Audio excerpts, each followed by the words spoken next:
This channel does not promote any violent, harmful, or illegal activities. All content provided by this channel is meant for an educational purpose only. RG Kar ঘটনা নিয়ে বিবৃতি দিয়ে বেকায়দায় আইনজীবী Kapil Sibal supreme কোর্টের বার অ্যাসোসিয়েশনের সভাপতি হিসেবে অনাস্থার মুখোমুখি হওয়ার সম্ভাবনা সিব্বলের।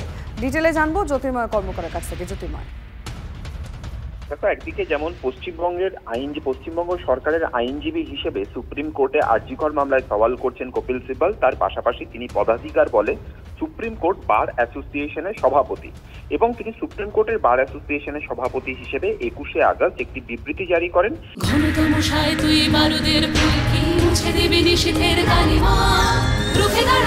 একজন মা হয়ে বলছি, সফল জীবনের জন্য যেমন চাই মজবুত হয়ে ওঠা শিক্ষা, মজবুত চুলের জন্য তেমনই চাই Alopex long and strong hair oil. এবং সেই বিবৃতিতে তিনি জানিয়েছেন যে আরজিকরের ধর্ষণকাণ্ড দেশের অন্যান্য প্রান্তে নারী নির্যাতনের ঘটনার সঙ্গে সেক্ষেত্রে তার বক্তব্য যে এটা সিম্পটোমেটিক ম্যালাইজ, অর্থাৎ এই ধরনের ঘটনা সব জায়গায় ঘটে চলেছে এবং এটা অবিলম্বে বন্ধ হওয়া উচিত। অর্থাৎ তিনি একদিক থেকে এই ঘটনাকে বিরোধিতা করেছেন এবং তার পাশাপাশি সারা দেশ জুড়ে এই ঘটনা যে ঘটছে সেই উল্লেখও তিনি করেছেন।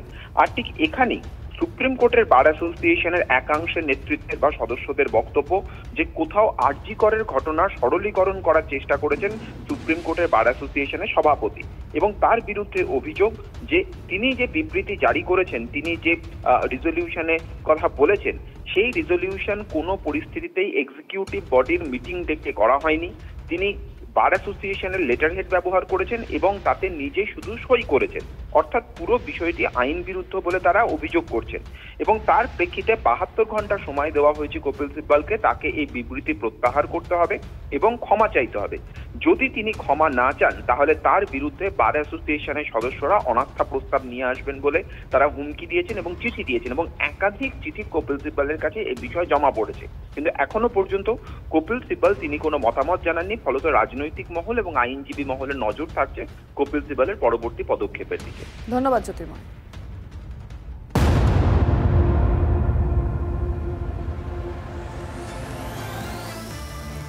তিলোত্তমা ধর্ষণ খুনের ঘটনায় সুবিচারের দাবিতে দিকে দিকে প্রতিবাদ।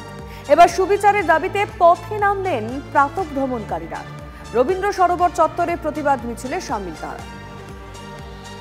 এর ঘটনায় তিলোত্তমার খুনি এবং ধর্ষণকারীদের বিরুদ্ধে এই মুহূর্তে মিছিল এবং মূলত সারদান এভিনিউ যারা প্রাতঃভ্রমণকারী তারাই কিন্তু আজকে সকালবেলায় সারদান এভিনিউ লেকের পাশ থেকে রাস্তা দিয়ে তারা মিছিল করছে এবং তাদের মূলত দাবি ধর্ষক এবং খুনি যারা রয়েছে এই ঘটনায়, অর্থাৎ আরজিকরে যারা যারা জড়িত রয়েছে তাদের দৃষ্টান্তমূলক শাস্তির দাবি করছে এখানকার মানুষজন। সরাসরি একবার কথা বলে নেওয়ার চেষ্টা করব। আমাদের ডিমান্ড অভয়াকে, একটা আরজিকর হসপিটালের একজন ইয়াং লেডি ডাক্তারকে যেভাবে নরাধম, যেসব ক্রিমিনাল কেন বলে ভদ্রলোক বেশি নরাধম, তারা যেভাবে অসম্মান করেছে এবং তাকে মার্ডার করেছে, আমরা চাই যত তাড়াতাড়ি সম্ভব যে তাদেরকে অ্যারেস্ট করতে হবে, তাদের খুঁজে বার করতে হবে, করে তাদের কঠোর শাস্তি, ফাঁসির থেকেও যদি কঠোর কিছু চাই তাহলে সেই ফাঁসির থেকেও কঠোর শাস্তি চাই আমরা। অর্থাৎ একটাই, যেখানে সারা কলকাতা, সারা বিশ্ব, সারা রাজ্য সবাই চাইছে তিলোত্তমার খুনি এবং ধর্ষণকারীদের শাস্তি, ঠিক সেই রকম কিন্তু সারদান এভিনিউ যারা প্রাতঃভ্রমণকারী তারা এই মুহূর্তে মিছিল করছে দোষীদের শাস্তির দাবিতে। ক্যামেরায় কল্যাণের সঙ্গে সৌভিক সরকার, TV9 বাংলা।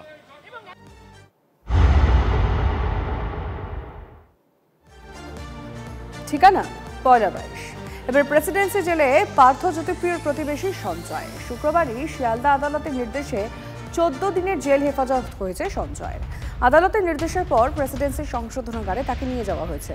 আর সেখানেই টুইস্ট, প্রেসিডেন্সির জেলে আপাতত তার ঠিকানা হচ্ছে 1-22-এর 21 নম্বর সেল। আর এই 1-22-এর 2 নম্বর সেলে থাকেন প্রাক্তন শিক্ষামন্ত্রী পার্থ চট্টোপাধ্যায়।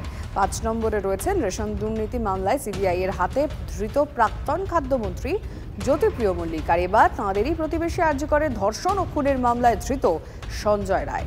জেল সূত্রে খবর এমন,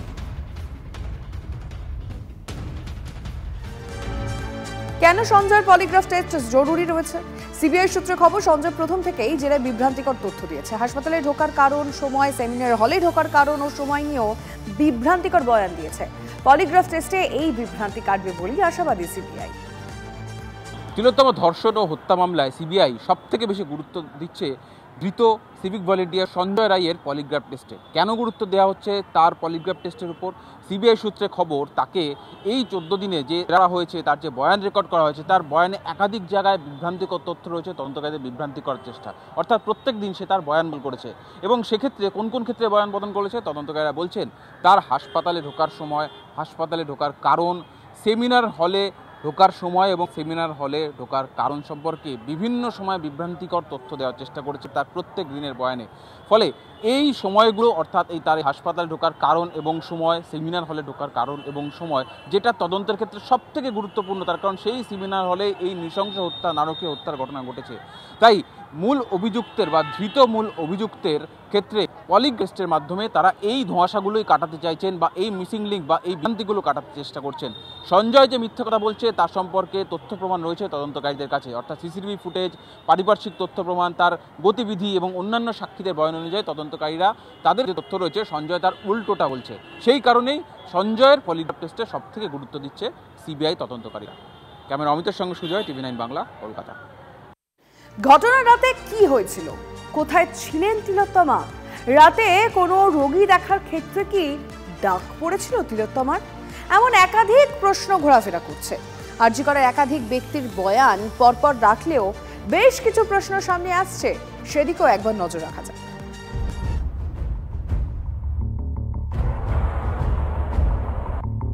ঘটনার দিন রাতে নাইট ডিউটিতে ছিলেন তিলোত্তমা, অন ডিউটি চিকিৎসক। সেদিন রাতে তার কি কোনো কারণে ডাক পড়েছিল? এই প্রশ্নের উত্তরেও তদন্তকারীদের প্রশ্নের মুখোমুখি হওয়া একাধিক ব্যক্তির বক্তব্য অনুযায়ীও বিস্ফোরক কিছু তথ্য উঠে আসছে। হাসপাতাল থেকে জানা যাচ্ছে ভোর 3টে নাগাদ এমার্জেন্সিতে সংকটজনক অবস্থায় ছিলেন এক রোগী। কর্তব্যরত হাউস স্টাফ গোলাম আজম রোগীর একটি রিপোর্ট নিয়ে 4 তলায় যান। অধ্যক্ষ শিবিরের জুনিয়র চিকিৎসকদের দাবি সেই রিপোর্ট তিলোত্তমা দেখেছিলেন। 2 জন প্রথম বর্ষের পিজিটির খোঁজ পাননি গোলাম। যদিও চেস্ট মেডিসিনের পিজিটিদের একাংশ সেই দাবি মানতে নারাজ। তাদের বক্তব্য, সন্দীপ ঘনিষ্ঠ জুনিয়র চিকিৎসকদের দাবি ভোর 4টের পর এক রোগীর শারীরিক অবস্থার অবনতি হয়। সেই সময় চেস্ট মেডিসিন বিভাগে কর্তব্যরত পিজিটিদের ডাক পড়ে। জুনিয়র চিকিৎসকদের দাবি সেমিনার রুমে ছিলেন 2য় বর্ষের পিজিটি তিলোত্তমা। স্লিপ রুমে অন্য 2 প্রথম বর্ষের পিজিটি। রেসিডেন্স রুমে ছিলেন কর্তব্যরত ইন্টার্ন। সিনিয়র পিজিটি বিশ্রাম নিচ্ছিলেন। তাই স্লিপ রুমে থাকা জুনিয়র পিজিটিদের মধ্যে একজন রোগীকে দেখে কার্ডিওলজি বিভাগে রেফার করেন। স্লিপ রুমের উল্টো দিকেই সেমিনার রুম। 3টের আগে যে এবিজি রিপোর্ট দেখানোর বিষয়টা এবং পরে যে এই বিষয় জানি না, যেটা জানি না, আপনাদের সে প্রাথমিকভাবে দেখে মনে হয়নি যে এটা মার্ডার এবং ধর্ষণের ঘটনা? আমি বলে দিয়েছি, যা বলার পুলিশকেও বলেছি। প্রথমে লালবাজারে আমায় ডাকা হয়েছিল, যে বলেছি, সিবিআইকেও বলেছি। এতটা দেরি হলো কেন? সুপ্রিম কোর্টও জিজ্ঞেস করছে। আমি আর কিছু অ্যাসিস্ট্যান্ট সুপার কেন স্যার বলতে গেলেন সুসাইডের কথা? আর কিছু না, আর কিছু ঠিক আছে। কেন বলতে গেলেন সুসাইডের কথা? এই ঘটনাক্রমগুলো আমরাও শুনেছি। যা যা আমাদের দিক থেকে যা জানা ছিল আমরা তদন্তকারী সংস্থাকে আমাদের মধ্য দিয়ে সেগুলো জানিয়েছি। সম্মিলিত একটা ড্রাফট আমরা অলরেডি তৈরি করছি। যদি ইনকোয়ারি তদন্তকারী সংস্থা চায় আমরা সেই ড্রাফট তুলে দেবো। এখন প্রশ্ন, প্রথম বর্ষের সেই পিজিটি কে? স্লিপ রুমের উল্টো দিকেই সেমিনার রুম। সেই সময় তিলোত্তমার অবস্থান কি নজরে আসেনি জুনিয়র পিজিটির? প্রথম বর্ষের আরেক পিজিটি তখন কি করছিলেন? এ পর্যন্ত আয়া, নার্স, স্বাস্থ্যকর্মী, চিকিৎসক মিলিয়ে মোট 36 জনকে জিজ্ঞাসাবাদ করেছে সিবিআই তদন্তকারীরা। জিজ্ঞাসাবাদের তালিকায় আছেন প্রভাবশালী নির্দেশ পেয়ে সক্রিয় হওয়া সন্দীপ ঘোষ ঘনিষ্ঠ জুনিয়র চিকিৎসকরা। প্রশ্ন অনেক, নির্ভরযোগ্য সূত্র বলছে উত্তরও অনেক। সেই অনেক উত্তরের মধ্যে সঠিক উত্তর কোনটা সেটাই খুঁজে দেখছেন তদন্তকারীরা। ক্যামেরায় কল্যাণ মণ্ডলের সঙ্গে সৌরভ দত্ত, TV9 বাংলা, কলকাতা।